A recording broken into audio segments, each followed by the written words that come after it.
Secretary live stock south Punjab Aftab Ahmed Pirzada और director general live stock south Punjab doctor Mansoor Ahmed की हिदायत पर मवेशी पाल हजरात को जानवरों में पानी की अहमियत बारे आगाही दी जा रही है कि जानवरों की सेहत और पैदावार के लिए पीने का पानी इंतहाई अहमियत का हामिल है।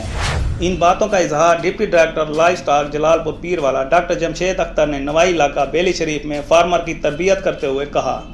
मजीद समझाया कि जानवरों को 1 या 2 मरतबा पानी पिलाने से मवेशी अपनी ज़रूरत के मुताबिक पानी पी ही नहीं सकते, जिससे उनकी ओजरी की तेज़ाबियत बढ़ जाती है और जानवर बदहज़मी और दूध में कमी के अलावा और दूसरे सेहत के मसाइल का शिकार हो जाते हैं। लोग पानी पिलाने पर तवज्जो नहीं देते, जो कि जानवर पालने में बहुत ज़रूरी है।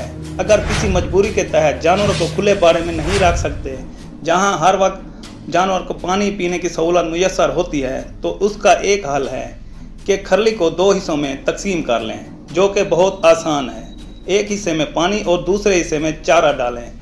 खासकर गर्मियों में जानवर को बार बार पानी की ज़रूरत होती है, मगर लोग इसको प्यासा रखते हैं, जबकि जानवर को बार बार पानी पिलाना मुमकिन नहीं होता।